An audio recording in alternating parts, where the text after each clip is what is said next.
Hi everyone, welcome to my channel. We're going to talk to you about all the plants that we, and by we I mean Jarrod, has accumulated over the last year, just to give you an idea of what it's like to take care of plants, and those that are kind of easy and those that are more difficult. If you live in a flat that you think is too small for plants, or if you think you don't have a green thumb and you tend to kill any plant that you try to take care of, or you might even kind of not have enough time, this video is for you. I was exactly like that, but I've grown to love them.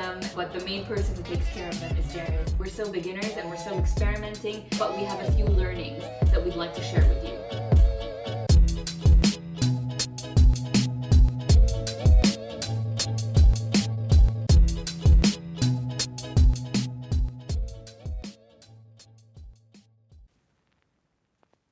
The first plant that we're going to talk to you about is Helena.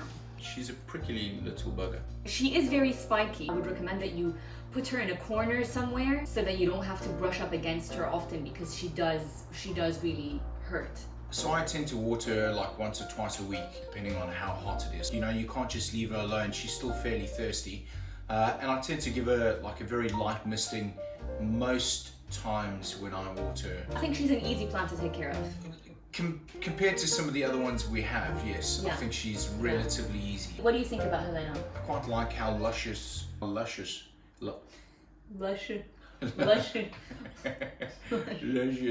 green she is, and she tends to stay this color throughout the year. You know, so you can put her in a corner of a room that isn't too cluttered. Put her in a good-looking pot, and she'll really add some value to that room. Oh, I love you so.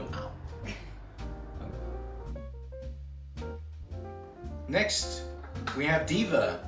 How beautiful she is. Both you and Diva make my life difficult. Yeah, that's why I love her so much. Yeah. She is so delicate. Let me tell you this, if you're a beginner, I wouldn't advise going for a fern. I disagree. She isn't that difficult to manage. She prefers like a window that has a lot of light. If she gets a little bit of direct sunlight, that's fine, as long as she's not in direct sunlight the entire day. The thing about her is you need to ensure that her soil is nice and moist. That's the main thing about her. She loves humidity and she loves kind of water. If you have a bathroom with a window, she would love being there. We tend to keep her by our main window, and Jarrod is watering her every few days, and he's misting her leaves on a daily basis. We called her Diva because she is such a diva. Apparently she doesn't like to be touched too much. Her leaves turn brown, but it's kind of irresistible because she's so... She has like fronds. What do you call them? Fronds, right? Fronds, yeah. She has gorgeous fronds, fronds. and she's just like a... It's like having that friend who has gorgeous curls and all you want to do is touch them. You will notice that sometimes her leaves do brown and sometimes they do die. That's fine. I would certainly trim her at the base of the plant, so near the soil. So you remove the entire sort of branch. But you can certainly see when she's having a good time, because you'll see these, she like makes little spores. Next we have Gus. Gus is an asparagus fern. Don't know why. I mean, like, it doesn't look like anything like an asparagus. How would you describe Gus? Gus is like a beautiful peacock. He is. So Gus is very feathery. And one thing to notice is that even though Gus's leaves look very delicate, the stalks or the kind of little branches that are holding up those leaves are quite strong. So he's quite a resilient thing. I'd probably agree with that. I tend to compare him to our other fern, Diva. Yeah. He's easier to take care of. He can deal with some soft light, but something to keep in mind as well is he doesn't like direct sunlight. From a watering perspective, I think you water him as much as you water Diva, don't you? So about every 2 days, and I'd miss them as well. So final words about it. It's less difficult than Diva. You do need to give it attention every few days. If you want to buy a plant that you don't need to think about watering very often, the fern wouldn't be for you. Now we have Susie here. Susie is probably the plant that needs the least amount of effort. You can sort of see why it's called a snake plant. It almost looks like it has scales on it, and she like sort of twines up. We put her in the shade. She doesn't sit next to a window. I actually place her on my nightstand. next to your bed. Yeah. And this has next to our bed. Yeah, so we sleep in separate beds. This is what happens after 8 years of marriage. Susie has some other benefits. She's considered to be an air purifying plant. So she stores oxygen during the day and she releases it at night. So if you want to plant in your bedroom, this is the plant to have. How often do you water, Susie? You probably only need to water, I'd say, once or twice a month. So if you're a young professional and super busy and you forget to water or feed her for like even a month and possibly even longer, she should still be okay. If you kill Susie, if she dies on your watch, then plant probably isn't for you.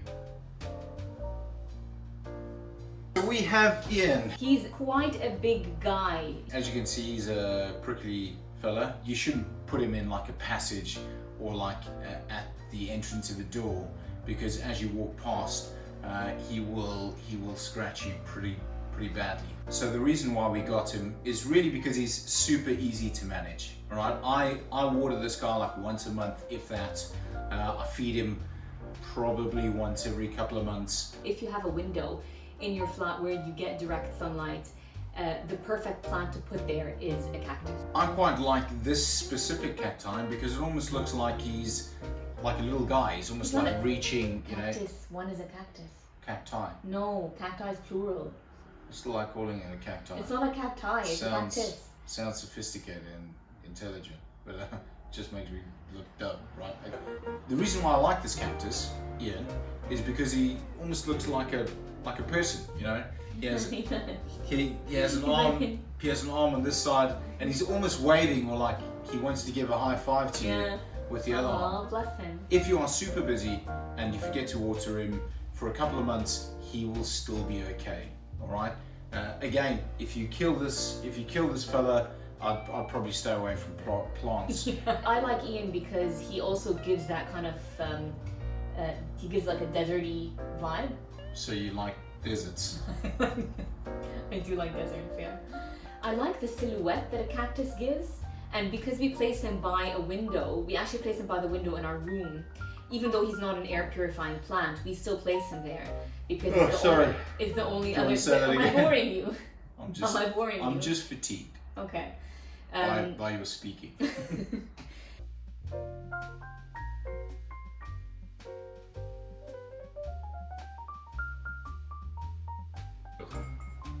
Just touch like a mushy leaf. Ew. Okay, so let's talk about Theodore here.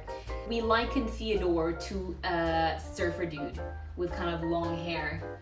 So this is a hanging plant, and generally people put them in hanging pots. We put him on top of a cupboard and his hair kind of falls down. I tend to water Theodore once a week. Really? Yes, because you need to wait for his soil to dry out, and his soil dries out every week. Okay. He's super easy to manage. He doesn't necessarily need to be right by a window, but he needs some light. And you mist him as well, don't you? I tend to give him a bit of a misting. He likes a bit of moisture. So weird. Too creepy? Too creepy. Okay. Alright, you're gonna edit that out, right? Sure. Sure. Okay. Great. Meet Murphy. Murphy is probably one of our less successful projects. Yeah. He is an elephant ear fig. One of the mistakes that we made in the very early days with Murphy, he had lovely sort of leaves coming out the bottom, was that we left him in the sun for a couple of days, which dried out his leaves, and his leaves just tend to like pop off if they get too dry. Murphy tends to like his soil nice and moist, okay, so you'd probably water him once a week. You need to probably mist his leaves twice a week, and that's something I haven't done quite as often with him either. So not an easy one to manage if you're super busy and you don't have a lot of time to look after your plants. What do you think about Murphy? He has like a velvet, like a thin velvet layer above his leaves. That's probably the thing I like most about Murphy. I think he's quite difficult because he really doesn't like sun. He likes indirect light, so soft light would be perfect for him. But he also dislikes droughts. He dislikes drafts. In London in the summer we tend to keep our windows open all the time, so he really doesn't like being next to a window, but he wants to be in soft light. So it's kind of like, where do we put you, Murphy? One of my favorite things about this plant is the way it like almost births leaves. You know, it starts as a little bud on top, which is almost like a cocoon, and it is like a little butterfly, you know, sort of sprouts out, and it's this little furry little creature, and it's so cute, and then it sort of like flourishes into this like huge like behemoth of like a... You literally look like you're describing Alien. If you're a beginner and you want a challenge, then this plant is for you. If you want to be a bit hands-off, I would say maybe stay away from an elephant ear fig for now.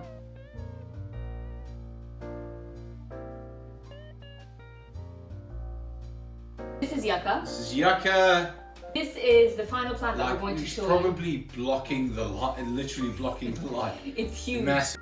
Yucca wasn't quite as big when we got him. It actually fits in the boot of our car. Yucca is the ultimate tropical plant to have in your flat. He's perfect when he's small, but when he gets a bit too big, he really kind of gets in the way. If you want a relatively easy plant, this is definitely it. Yucca likes water, okay, but won't get too angry with you if you don't water him too often. He also loves sun. Place him next to the biggest window that you have. If it gets any direct sunlight, that's totally fine because he loves it. Stop peeling it. Just like you were shouting, peel me. You certainly want to tropicalize, if you want to tropicalize. That's a real word. Is it? Yeah. If you want to tropicalize your apartment, Yucca is a great plant to do that. Ow! If you've enjoyed this video, give it a thumbs up. Please subscribe to my channel to keep me making more of these videos. Click on the notification bell. If you have any comments, leave them below. Hey, where'd you go? Why are you shouting? I don't know. Just let me have a chat.